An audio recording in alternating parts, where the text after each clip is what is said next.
नमस्कार दर्शक बंधु सिद्धार्थ उत्सव स्वतंत्र कार्यक्रम जीवन जिज्ञासा को स्वागत करुच्ची मु सोनालिशा। दर्शक बंधु बेले बेले आम मन में बहुत किसी प्रश्न उंकी मारी थाए जमीती कि घर जदि असना हो जाए बा अड़ंदु लगी जाए ना घर जदि बुढ़ियाणी जाल आम देखी था कोटना कोटे मन में बहुत किसी प्रश्न आसी थाए। तो आज आम जीवन जिज्ञासा कार्यक्रम आलोचना करबा कि जदि घरे बुढ़ियाणी थाए बा बुढ़ियाणी जाल करी थाए तो ताले कौन हुए माने सेटा केते दूर भलो बा खराब आज से विषय आलोचना करबा एवं से विषय अधिक जणाया वर्तमान आम सहित अछंती ज्योतिर्विद पंडित चित्तरंजन महापात्र। सर नमस्कार। नमस्कार। जीवन जिज्ञासा कार्यक्रम को आपनको स्वागत। घरे जमती कोटना कोठी आम सब बेले जेतु आम झाड़ी पारुना सफा रखी पारुना कोटना कोठी अळंदु हेई थाए बुढ़ियाणी बसा करी थाए तो ये बुढ़ियाणी बसा करबाटा माने केते दूर शुभ बा अशुभ बा कोन हेई थाए बुढ़ियाणी बसा करथिले घरे आम बहुत जिन लोक बेसी गुरुत्व न दे अणदेखा करते घर भितर भी तो मुझे आज आम कार्यक्रम माध्यम दर्शक बंधु मानू कहि एक अणदेखा करेंगे ना कहीं कहली बुढ़ियाणी बसा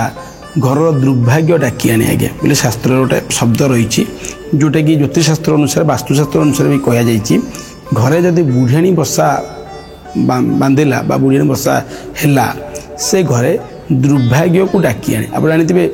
जो घरे दीर्घ दिन धरी बंद होकर रही है बा चलप्रचल होता बसवास न हुए से घरे बुढ़ियाणी बसा आसी बास करते बुढ़ियाणी बसा होता है तो निश्चित भाव में से देखा से घर डेभलपमेंट हेनी से घर आगामी समय कार्यकारी हेनी तो यहाँ मो जो उत्तर में भी आप संपूर्ण उत्तर पाई जदि घरे बुढ़ियाणी बसा रहा बांधिला बुढ़ियाणी बसा भी भविष्य देखिए से घर जब कहते लोक रहा उपयोगी घर आना से धीरे धीरे आप देखिए घर छाड़ी जावाई इच्छा प्रकाश करेंगे से घरे दुर्भाग्य डाकी आण तो सर्वप्रथम कही रखी जो मान घरे दर्शक बंधु मान आम कार्यक्रम मध्य कहि जो मान घरे बुढ़ियाणी बसा देखुं भी रोचे भी तो निश्चित भाव में केवे भी अवहेला करेंगे ना तुरंत सफा करने व्यवस्था करेंगे कहीं बुढ़ियाणी बसा यदि बांधिला घरे दुर्भाग्यर कारण होता है आप देखिए दुर्भाग्य को डाकी आनी थे गोटे बुढ़िया बसा चारिड़े आउ जानते आप बुढ़ियाणी बसा जो जाल टाइप जो तैयारी हुए तो ये गोटे सूचना प्रदान कर आप बहुत बड़ विपद पशा जाऊँगी आज्ञा जमी कहते से जालर मुकुल आप जाल बांधिला जाल बांधि जाइए बोली कहते तो सेमती बुढ़ियाणी बसा जो जाल गुड़ाक से जो बसा तैयारी कर जाल टाइप तो आप अनुभव करेंगे जे आप जीवन में एमती किसी असुविधा आसूँ आप बांधि जी आज्ञा तो सीटा सूचना प्रदान करे तो तुरंत सफा करने व्यवस्था करेंगे सेमती खाली बुढ़ियाणी बसा नुहे जदि घरे दीर्घ दिन धरी अळंदु लगी रोचे अळंदु रोचे अवहेला करेंगे ना से अळंदु भी सफा कर व्यवस्था करेंगे कहीं कहली एसबू लगे द्वारा रहा द्वारा घरे गोटे नकारात्मक शक्ति सृष्टि हुए नकारात्मक शक्ति द्वारा घर लोक मैंने एक्टिव रुहति घर भर मतांतर भी सृष्टि हुए कलह सृष्टि हुए आ वितृष्णा भाव घर प्रति आसे प्राय व्यक्ति जानते जो मान घरे झगड़ा पार्तुल कलह आसुँच जो कहते हैं घर से पलैबी भी तो विशेष कर बेडरूम भी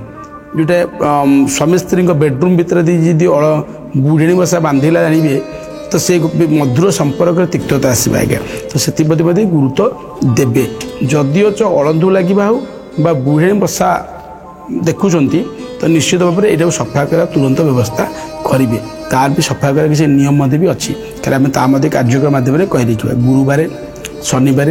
मंगलवार अमावास्या संक्रांति पूर्णिमा ये दिन मानक केवे भी कौन परिस्थिति घर भी सफा करेंगे ना बुढ़ियाणी बसा को सफा करेंगे ना अन्यत्र दिन मानक शुभ देखी आउ सब गुरुत्वपूर्ण आप जानते आम झाड़ू करुचे घरटा टे मारिदेवा से जगह अळंदु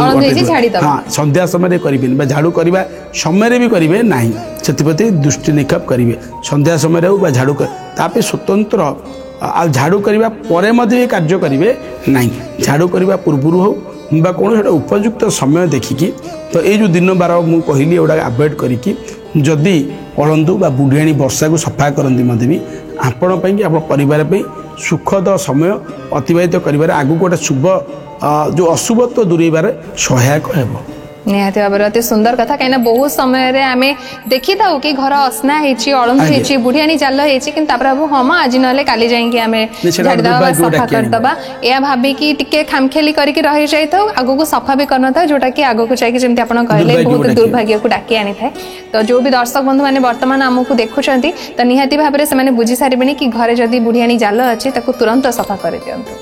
तेज दर्शक बंधु आशा करुच्ची आज अध्याय आप समस्त निहाती भाव में भल लगी कि वर्तमान तो समय हो गलानी आमको विदाय दिंतु पुणी थे आपण पाखक फेरबू आम स्वतंत्र कार्यक्रम जीवन जिज्ञासा सहित रोचु नमस्कार।